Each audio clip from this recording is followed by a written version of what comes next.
우리 함께 성경 보도록 하겠습니다. 성경은 신약성경 마태복음 7장 15절로 23절까지의 말씀을 우리 함께 교독하도록 하겠습니다. 성경은 신약성경 마태복음 7장 15절로 23절의 말씀, 제가 한 절 읽고 여러분들이 한 절 읽고 교독하도록 하겠습니다. 거짓 선지자들을 삼가라. 양의 옷을 입고 너희에게 나오나 속에는 노략질하는 일이라.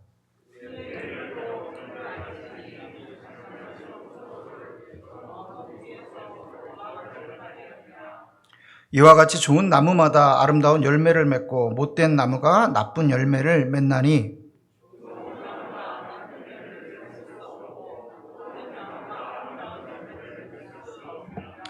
아름다운 열매를 맺지 아니하는 나무마다 찍어 불에 던지느니라. 나더러 주여 주여 하는 자마다 다 천국에 들어갈 것이 아니요 다만 하늘에 계신 내 아버지의 뜻대로 행하는 자라야 들어가느니라.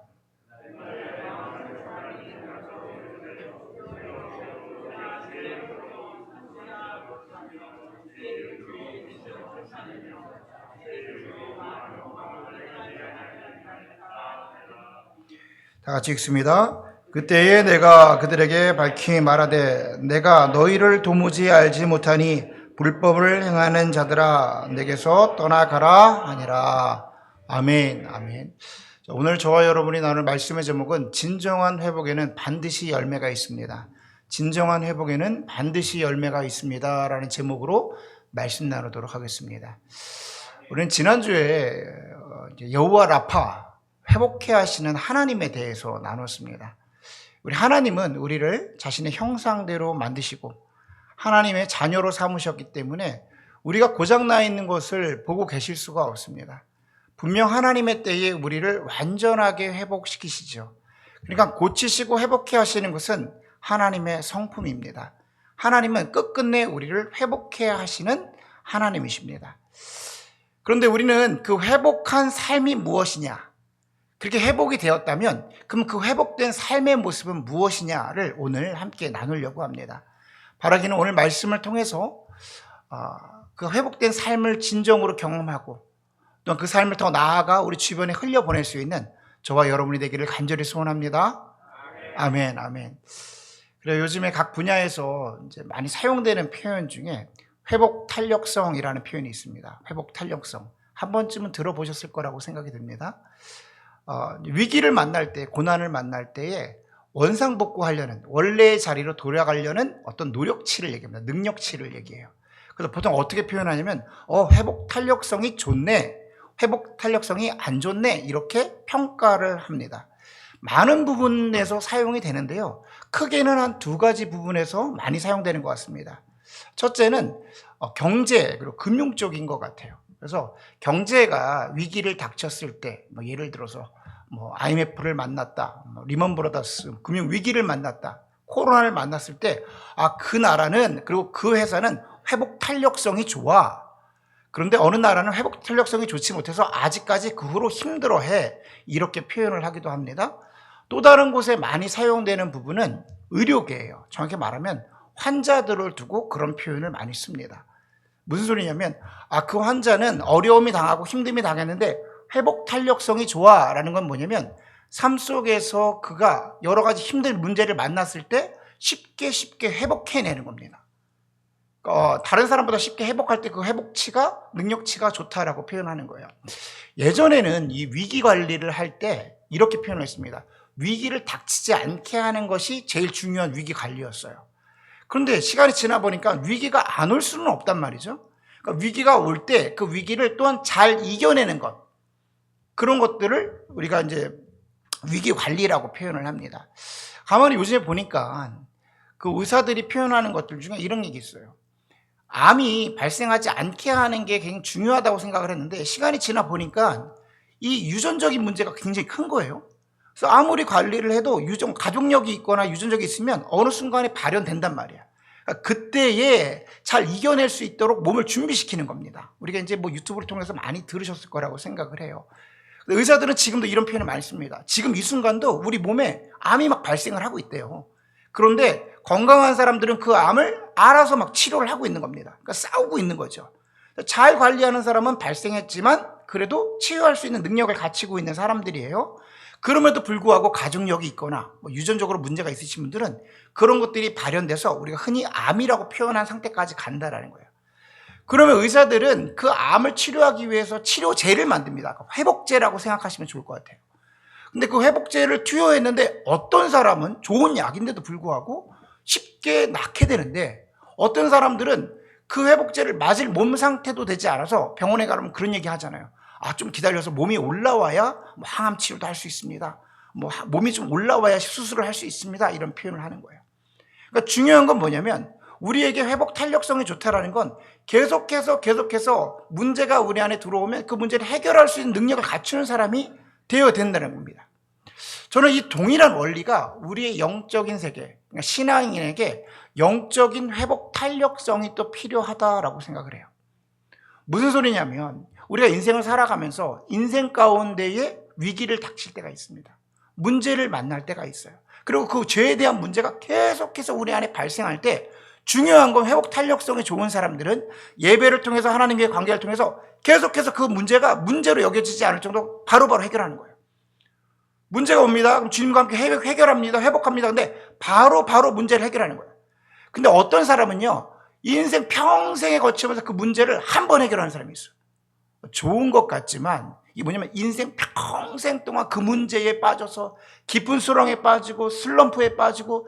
근데 우리 주님은 아까 뭐라 그랬죠? 결국에는 회복시키시는 주님이신 거예요.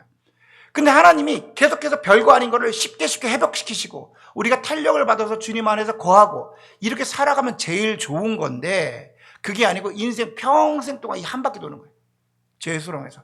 회복은 하신다니까요. 근데 중요한 건 회복된 삶을 살아가는 게 중요한 게 아니라, 하나님 안에서 하나님의 자녀들이 가장 중요한 것은 회복한 후에 그 풍요로운 삶을 사는 게 가장 중요한 거예요. 하나님이 우리를 바라보시면서 하시는 말씀이 뭐냐면, 내가 너희에게 온 것은 너희에게 생명을 주고 더욱더 풍요롭고 풍성하게 살게 하려 함이라, 정확한 목적을 주셨는데 회복하는데 평생 들리네?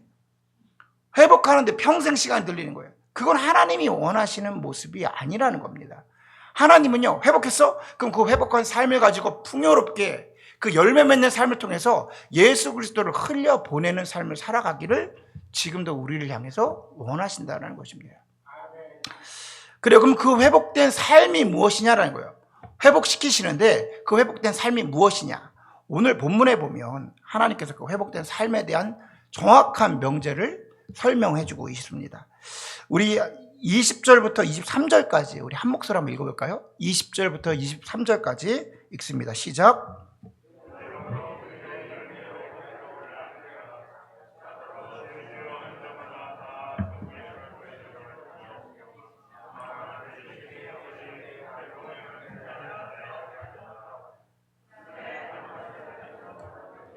주여 주여, 우리가 주의 이름으로 선지자 노릇을 하며 주의 이름으로 귀신을 쫓아내며 주의 이름으로 많은 권능을 행하지 아니하였나이까 하리니, 그때에 내가 그들에게 밝히 말하되 내가 너희를 도무지 알지 못하니 불법을 행하는 자들아 내게서 떠나가라 하니라. 아멘. 아멘. 아멘을 하기가 얼마나 무섭습니까? 이 말이. 성경 중에 믿는 우리에게 이보다 무서운 말이 있을까요? 참 아멘하기가 두려울 정도로 무서운 말이 오늘 본문에 기록되어 있습니다. 본문의 시작을 보니까 이렇게 말해요. 그들을 그의 열매로 알겠다는 거예요. 그의 열매로. 하나님의 기준은 아주 선명합니다. 앞서 우리가 읽은 앞서 나무에 뭐라고 표현하냐면, 두 나무가 있는데 좋은 나무는 좋은 열매를 맺고 나쁜 나무는 나쁜 열매를 맺는 거예요. 그러니까 좋은 나무가 나쁜 열매를 맺을 수 없고 나쁜 나무가 좋은 열매를 맺을 수 없다. 무슨 말이냐면 우리의 상태를 얘기하는 겁니다. 그러니까 열매는 반드시 있는데 그 열매는 하나님과의 관계 속에서 분명히 좋은 나무가 좋은 열매를 맺을 수밖에 없다라고 얘기를 하는 거예요. 이 본문을 이해하기 있어서 우리는 요한복음 14장 이런 표현이 있습니다. 나는 포도나무고 너희는 가지라. 내 안에 붙어 있으면 너희가 열매를 맺나니 라고 표현하는 거예요. 이게 신앙의 원리입니다. 자, 회복이라는 건 뭐냐면 우리가 가지로 떨어져 있던 거예요. 근데 하나님께서 그 가지를 하나님께 붙이시는 겁니다. 그러면 그 붙이면 관계가 회복된 겁니다. 이제 막 물길이 들어가고 가지가 살아나는 거예요. 그 결과로 열매가 맺혀지는 거예요. 포도송이가 맺혀지는 거죠. 당연한 거라는 거예요. 포도송이가 없으면 어떻게 되는 걸까요? 뭔가 끊어진 거예요. 뭔가 문제가 있는 겁니다. 그래서 오늘 본문 이렇게 말하는 거예요. 너희 그 사람을 그의 열매로 알리라. 우리 안에서 어떤 열매가 나냐는 거죠. 열매가 없는 것은 회복되지 않았다라고까지 볼 수가 있는 거예요. 여기서 무서운 말이 나옵니다. 저마다 주여 주여 하는 자마다 천국에 들어가는 것이 아니라 아버지의 뜻대로 행하는 자라요. 아멘? 여러분, 주여 주여 외치는 게 아니라 아버지의 뜻대로 행하는 자, 중요한 건 아버지의 뜻대로 행하는 자가 열매를 맺는다는 거예요. 이 부분 잘 기억하셔야 됩니다. 오늘 본문이 저와 여러분에게 자유롭지가 않아요. 이 열매를 맺게 하신다라는 겁니다. 여기서 주여 주여 하는 자마다, 자, 주여 주여 하는 자마다 이 말씀이 선행되는 말씀이 있습니다. 그 말씀은 뭐냐면 출애굽기에 나와 있는 10계명, 3계명에 나와 있는 말씀이에요. 하나님의 이름을 망명대에 일컬지 말라. 하나님의 이름을 망명대에 일컬지 말라. 이 뜻이 무엇이냐면 이 말씀이 너무나도 무거워서 유태인들은요, 예수님 당시에 하나님이라는 말을 입 밖에 내질 않았습니다. 그들의 문헌 가운데 하나님이라는 글이 없어요. 정확한 표현이 없습니다. 발음이 없어요. 정확히 말하면 발음이 없는 겁니다. 왜냐하면 혹여 그 이름을 말하다가 내가 망명대에 일컬을까 봐, 죄를 지을까 봐 기록도 하지 않고 발음도 하지 않았습니다. 당시 예수님 당시에 하나님을 뭐라고 불렀냐면 하늘에 계신 분. 이게 무슨 의미가 있겠냐마는 그들은 실제 그렇게 했습니다. 왜냐하면 그 3계명을 어길까 봐, 망명대에 일컬을까 봐. 이 망명되다라는 표현의 히브리 원어가 뭐냐면 쉐임입니다. 쉐임. 이 쉐임이라는 단어가 어떤 뜻이냐면 거짓, 헛것, 그리고 없음, 무를 얘기합니다. 무. 그러니까 주여 주여 하는 자마다 다 천국에 들어갈 것이 아니라 아버지의 뜻대로 행하는 자가 들어간다고 했을 때 이 주여 주여가 무엇일까요? 그 안에 주님을 부르고 예수를 부르고 예배를 드리지만 그 안에 예수 그리스도가 없는 겁니다. 거짓된 거예요. emptiness, 없는 거예요. 지금 이 상태에. 그런 자는 천국에 들어갈 수가 없다는 거예요. 아무리 그들이 선지자 노릇을 하고 방언을 하고 예언을 하고 그 어떤 것을 한다 하더라도 그 안에서 예수 그리스도가 없으면, 열매가 나지 않으면 다 헛것이라. 다 헛것이라. 여러분, 이 말씀 가운데 우리는 이런 생각을 하게 되잖아요. 그럼 열매가 무엇입니까? 목사님, 그럼 열매가 무엇이에요? 제가 신앙생활 그렇게 오래 하고 예배를 위해서 그렇게 오랫동안 예배를 드렸는데 내 삶 가운데 열매가 무엇일까? 여러분, 열매는 뭐냐면 동일한 맥락 속에서 말씀드립니다. 그 안에 우리 삶 가운데 예수가 드러나는 거예요. 예수가 나타나는 겁니다. 우리 삶 가운데 예수가 나타나서 주변 이들이 그 예수를 보는 거예요. 나를 통해서. 그래서 생명 되시고 빛 되신 예수 그리스도가 우리 안에 들어가면 결코 그 빛은 숨길 수 없는 이라고 표현하는 거예요. 그래서 그 등경을 그 테이블 밑에 두는 자들이 없다라는 겁니다. 많은 사람들이 보기 위해서 테이블 위에 두고요. 산 위에 있는 불은 감출 수가 없는 겁니다. 무슨 소리냐? 우리의 열매는 우리 가운데 나타난 예수 그리스도의 빛이 나는 거예요. 주변 사람들이 예수를 통해서 아는 겁니다. 그런데 누가 가장 먼저 알까요? 그 빛을 남편이 제일 먼저 압니다. 아내가 제일 먼저 압니다. 자녀들이 제일 먼저 압니다. 나와 함께 일하고 있는 그 직원들이 먼저 알고요. 회사 동료들이 아는 거예요. 여러분, 열매 그러면 자꾸만 이전의 교회 모습은 전도에 와라, 열매를 맺혀라. 맞는 맥락이긴 한데 거기까지 이전에 제가 말씀드릴게요. 우리는 열매라고 생각해서 누군가를 변화시키는 거라고 생각해요. 우리가 예수를 믿었으니까 나와 가까이 있는 사람을 변화시킨다고 생각을 합니다. 아니요. 우리는 변화시킬 수 있는 능력이 없어요. 저는 아무리 설교를 해도 여러분을 변화시킬 능력이 없어요. 그것은 하나님의 능력입니다. 그런데 제가 할 수 있는 것은 있습니다. 뭐냐면 내 안에 예수 그리스도를 보여드릴 수는 있어요. 나타날 수는 있는 거죠. 여러분도 마찬가지인 겁니다. 여러분이 예수님 안에서 진정한 회복이 있습니까? 그럼 그 회복점이 나타나서 충격을 줍니다. 저 사람이 변했네? 저 사람이 예수를 믿더니 요즘에 예배를 열심히 하더니 저 사람 가운데 이런 변화가 있네? 를 누가 알아야 됩니까? 제일 먼저 아내가 알아야 돼요. 제일 먼저 남편이 알아야 됩니다. 제일 먼저 자녀들이 알아야 되는데 우리 삶 가운데 열매가 없는 것은 그렇게 예배를 드리는데 만약에 우리가 예배를 드립니다. 은혜를 받습니다. 회복이 나타나니까 얼마나 좋아요? 그런데 남편이 인정을 안 하는 거예요. 자녀들이 인정을 안 하는 거예요. 교회 가서 그렇게 예배를 드리고 손을 들고 방언으로 얘기하고 예언을 하고 교회 봉사는 다 하는데 집에 가면 우리 엄마가 도대체 왜 저러는지 모르겠어요. 미안한 얘기인데 이런 가정이 많습니다. 여러분 많습니다. 남편이 내가 예수 믿은 걸 모르는데 세상 사람들이 어떻게 알아요? 세상 사람들이 어떻게 알아요? 열심히 예배를 드리는 거예요. 그러면 열심히 드리고 집에 들어가면 불화가 일어납니다. 그러면 우리 권사님 가끔마다 그런 얘기해요. 우리 집사람이 그냥 우리 남편이 그냥 아주 그냥 사탄 짓을 한다고. 여러분 집에 있는 남편이 사탄이에요? 그럴 리가 있습니까? 그럴 리가 있습니까? 뭔가가 내가 고장난 거예요. 우리가 무엇이냐면 내가 예배 가운데 회복돼서 그 자리가 좋고 끝나는 게 아니라 우리 하나님은 오늘 예수님이 정확하게 말합니다. 나의 뜻대로 행하는 자가 아버지 나라에 들어간다. 그 뜻이 무엇일까요? 예배 회복이 됐습니까? 그럼 내 삶 가운데 절제하는 거예요. 하지 말아야 할 걸 하지 않는 겁니다. 나의 육체와 싸우되 피 흘리기까지 싸우는 겁니다. 우리가 집에 들어가요. 화가 날 때가 있죠. 분이 확 날 때가 있잖아요. 승질이 확 날 때가 있어요. 들어갈 때. 저도 목사지만 여러분 집에 들어갈 때 우리 애들이 어젯밤도 얘네들이 잠을 안 자. 왜 안 자는지 모르겠어요. 1시가 돼도 2시가 돼도 잠을 안 자. 이거 내일 주일인데 잠을 안 자는 거예요. 처음에 타일러 애들아. 아이고 우리 애가 들어왔네 또. 애들아 잠을 자라. 이번에 평안하게 내일 아침에 일어나서 늦게 가면 또 블라블라 얼마나 화가 나겠니.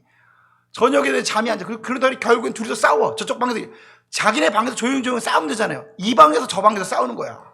얼마나 시끄러운지 몰라요. 승질이 확 뻗치는 거예요. 근데 그때에 여러분 야 너희들 어쩌저쩌저 저도 있습니다. 그러면 분을 내고 화를 내는 게 아이들에게 변화된 우리 목사님 아버지가 목사로 살아가는 모습일까요? 그렇지가 않잖아요. 힘듭니다. 믿는 사람들은요 부부싸움 할 때 불리합니다. 불리해요. 저 같은 경우는 아주 불리한 위치에 놓여 있습니다. 제 와이프가 항상 반칙을 써요. 하지 말아야 될 말을 합니다. 어떻게 목사로서 당신이 그럴 수 있냐. 여기에서는 자유로울 수가 없어요. 무슨 소리냐면 목회자나 우리 장로님이나 우리 장로님 싸운 적이 없다고 그래가지고 우리 목회자, 장로님, 우리 권사님 그리고 우리 안수 집사님 그 외에 모든 직분자들이 여기서 자유로울 수가 없습니다. 더 높은 기준을 가지고 있다는 거예요. 예수님을 믿었어? 예수님 안에서 회복이 일어났어? 그럼 그 열매가 나타나라는 겁니다. 예전에 우리 부모님 세대 때는요 예수님 믿고 너무 좋아서 교회에서 봉사하시는 분들이 있어요. 집에 가면 제가 이게 설교를 위해서 이렇게 표현합니다. 개차반이야. 안 돌아봐. 자녀들 안 돌아봐. 남편 안 돌아봐. 집에 그 교회에서 막 찬양하고 예배드리는 거 좋은 거예요. 그러니까 여기 있는 거예요. 얼마나 그런 천사가 없어. 교회에서는. 제가 어렸을 때부터 교회를 다녔잖아요. 별의 별일 80년도 초반에 별의 별일 많았습니다. 부흥회 할 때 남편이 와가지고요 끌려가는 집안. 집에서 그 안 믿는 집에 막 술 먹고 남편이 와가지고 막 끌고 가는 경우 얼마나 많은지 몰라요. 그러면 남편이 잘못했냐?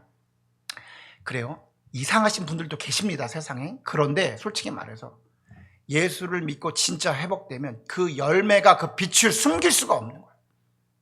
말씀은 정확히 표현하는 겁니다. 삶 속에서 살아내셔야 되는 거예요. 우리 와이프도 우리 남편도 우리 자녀들도 다 예수 믿습니다. 그들은 예수님 안에서 기준이 있어요. 그 기준대로 내가 그 기준에 합당하게 살아내셔야 되는 겁니다. 이게 하나님의 말씀대로 살아가는 진정한 회복인 거예요. 이 안에 자유로울 사람이 한 명도 없습니다. 그래서 오늘 말씀을 철저하게 받아들이셔야 됩니다. 여러분 전도를 하러 밖에 나가잖아요. 예수님 믿으세요. 우리 교회 한번 와보세요. 이야기를 하잖아요. 그럼 이런 말 하시는 분들이 굉장히 많아요. 저 예수님 좋아해요. 그리고 예수님께 기도도 합니다. 그럼 교회도 와보세요. 그런데 예수 믿는 사람들이 싫어요. 그래요. 뭔가 핍박하는 사람들도 있죠. 교회를 향해 탐탁치 않게 생각하는 사람도 있습니다. 그런데 우리가 거기서 자유롭냐라는 거예요. 우리를 막 어디로 지금 몰아세우는 게 아니라 그냥 우리 자신을 바라보면서 우리가 진정한 회복에 대해서 예배에 대해서 배웠습니다.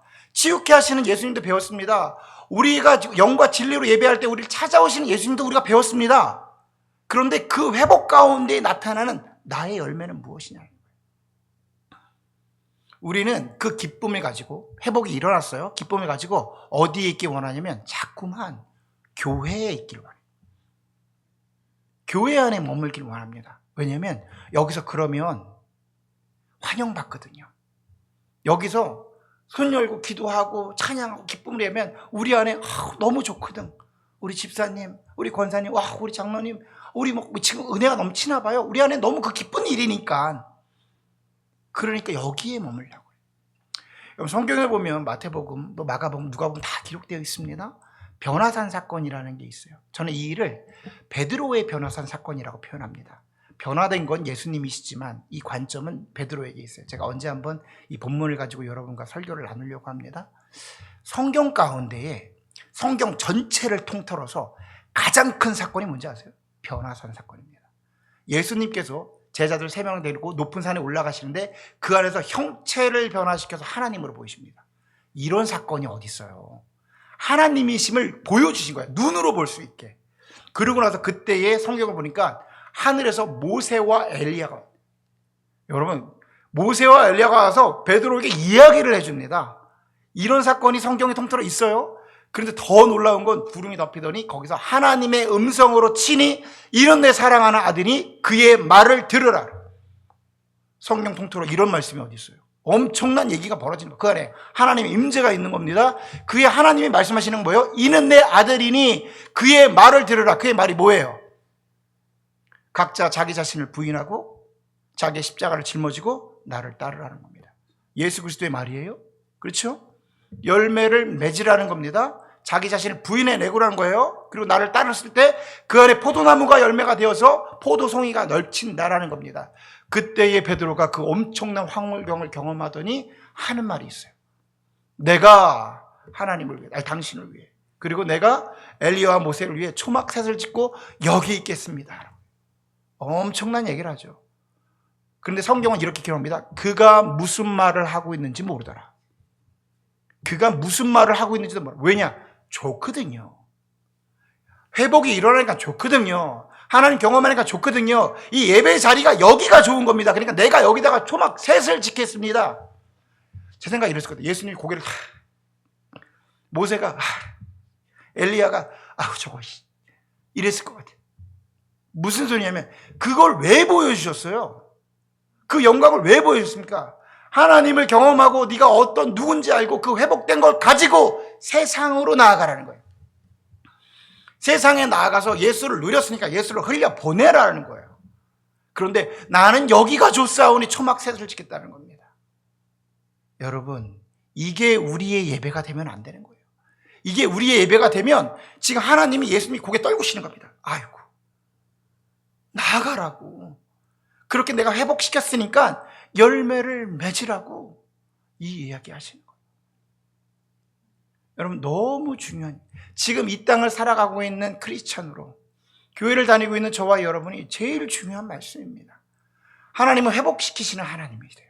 그래서 결코 우리가 고장나는 거 원치 않으십니다. 회복시키십니다. 그 회복시키시는 이유가 무엇이냐면 너를 통해서 예수를 누리게 하고 예수를 흘려보내게 하리라. 우리 주변에 그 가장 먼저 첫 번째 대상자가 누구면 나의 남편이고 나의 아내고 나의 자녀고 나와 함께 일하고 있는 동료이며 나의 또 가게라고 그러면 나의 직원들일 수가 있어요. 그들이 우리의 삶을 보면서 진짜 예수를 경험했다면 충격을 받는, 어떻게 그때 저런 선택을 하시지? 어떤 저런 선택을 했지? 어떻게 저렇게 힘들 때 우리 아버지는 우리 어머니는 그 믿음으로 저런 결단을 했을까? 내 아내가 결국에는 그렇게 예배를 드리더니 마지막에 믿음으로 서는구나. 내 남편이 저 문제를 믿음으로 뚫고 나가는구나. 그때에 그 동년배고 자녀고 부모고 직장 직원이지만 뭐라고 생각하면 존경심이 생깁니다. 첫 번째 먼저 생기는 건 뭐냐면 믿지 않는 사람들은요, 궁금함이 생겨요. 궁금한 거예요. 어떻게 그럴 수가 있지? 그 힘든 가운데 어떻게 저렇게 흔들리지 않는 평안을 갖고 있을 수 있지? 저 문제를 어떻게 저렇게 쉽게 이겨낼 수 있을까? 어떻게 회복 탄력성이 저렇게 좋지? 세상에서 바라보면 저건 무너질 일인데, 세상에서 보면 저건 쓰러질 일인데, 그런데 저 사람의 회복 탄력성이 너무 좋은 거예요.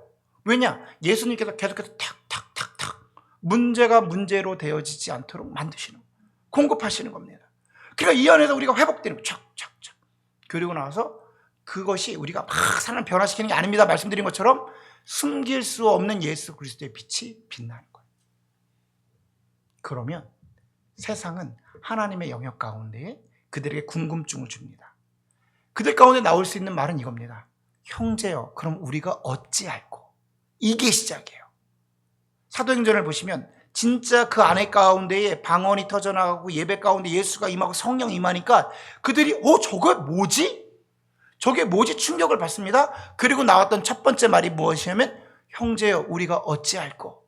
그때서야 베드로가 성령에 이끌려 복음을 선포합니다. 과정이 있는 거예요. 하나님의 복음에는 능력이 나타나서 모든 믿는 자라에게 구원을 받게 하는 능력이 있습니다. 근데 부족처럼 쓰면 어떡해요? 우리가 그 행하지 못하는 세상에 나가서 부족처럼 쓰는 거예요. 그냥 복음을 전합니다. 예수 전당 무신지요? 야, 너나 믿어. 지금 이게 세상이란 말이에요. 먼저 있어야 될 건 뭐냐면 우리가 소금으로 살아내는 겁니다. 빛으로 살아내는 거예요. 궁금한 겁니다. 저들이 어떻게 저래? 그때 그러면 형제 우리가 어떻게 무엇을 해야 됩니까? 그때에 와 보라, come and see라고 말하는 거예요. 그때 말하는 거예요. 와 보라, find Jesus, find Jesus. 뭐냐면 진리를 찾으라는 거예요. 와서 찾으라는 거예요. 어떻게 그렇게 살았어? 어떻게 그렇게 힘내? 내가 시간이 지나 보니까 당신이 그때 그 문제를 그렇게 넉넉히 이겨내더라고. 내가 그때 충격을 좀 받았어. 어떻게 그렇게 할 수 있었어? 그럼 한번 와봐. 친구야, 한번 우리 교회 와봐. 예수님께서 영과 진리로 예배하는 자를 만나주신다고 하셨으니 분명히 이 예배 자리에서 만날 줄 믿어. 여러분, 이게 전도인 거예요. 이게 전도인 거예요. 전도가 가서 그냥 입으로 긁기 전하는 무책임한 게 아니라 살아낸 자들이 말할 수 있는, come and see. 와서 봐. 와서 봐. 여러분, 우리 가운데 삶의 열매가 있어야 됩니다. 이건 우리의 숙제입니다. 가장 가까운 곳은 나의 아내에게, 나의 남편에게, 나의 자녀에게, 나와 함께 일하고 있는 동료들에게. 여러분들, 이게 제일 어려워요. 제일 어려워요. 먼저는 우리는 가족 가운데 신뢰를 많이 잃었습니다. 여러 가지 그냥 피부 붙이고 살아가다 보니까 신뢰를 많이 잃었어요. 그래서 먼저 무엇을 해야 되면 그 신뢰를 회복하는 시간이 필요합니다.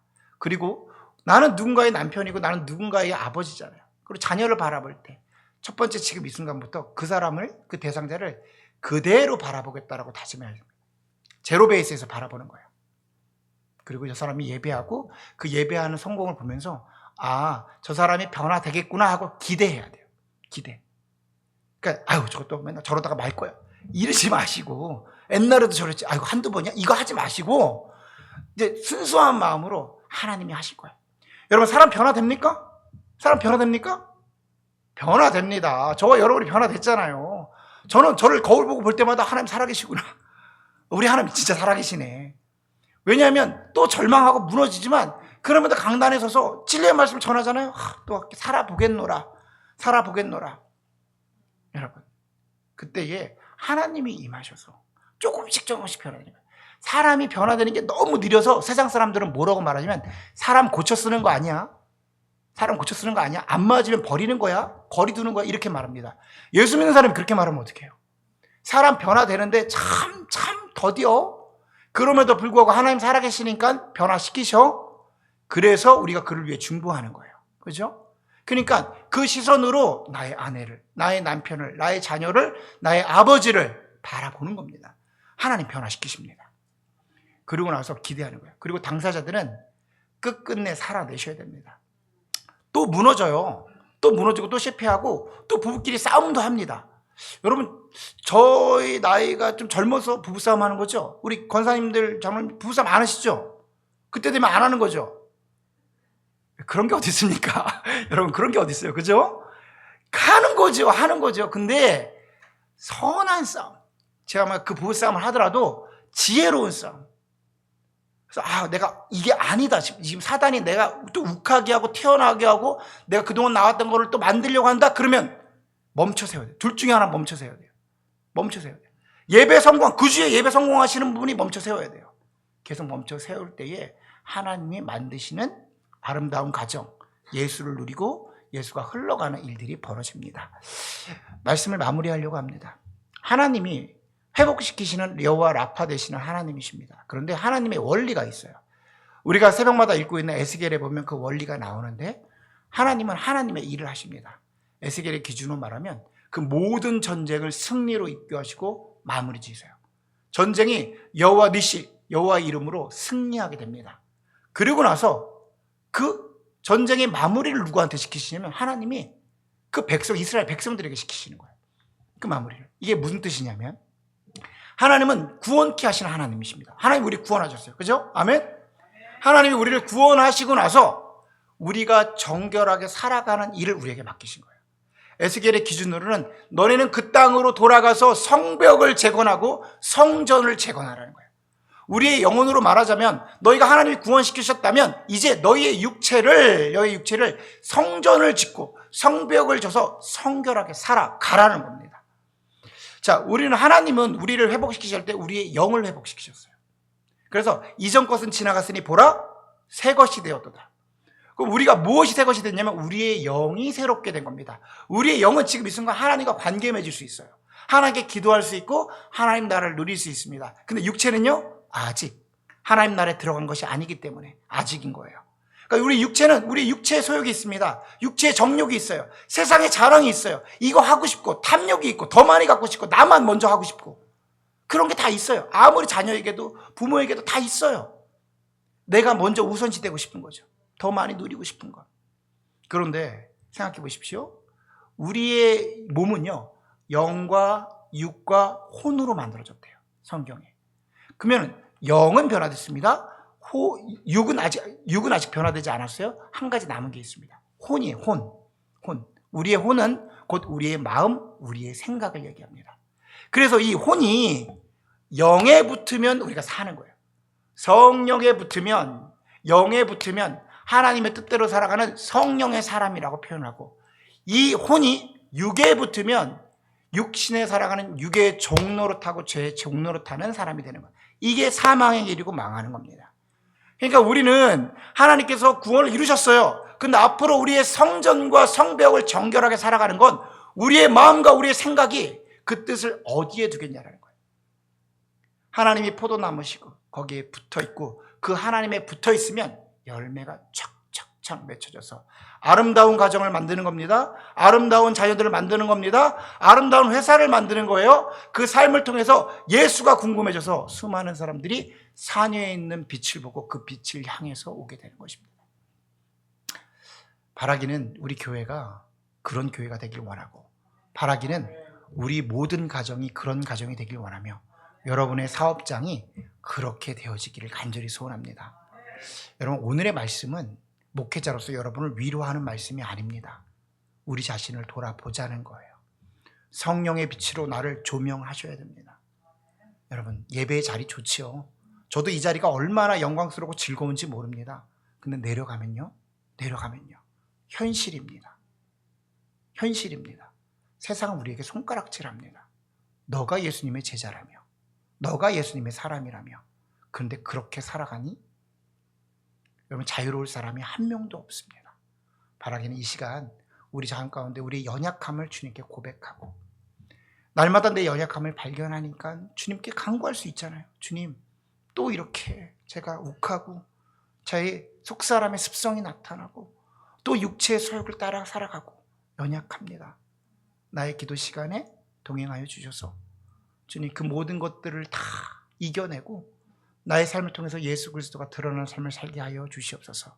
고백할 때에 나의 삶 가운데 함께 하시는 주님을 경험하는 저와 여러분이 되기를 간절히 소원합니다. 아멘.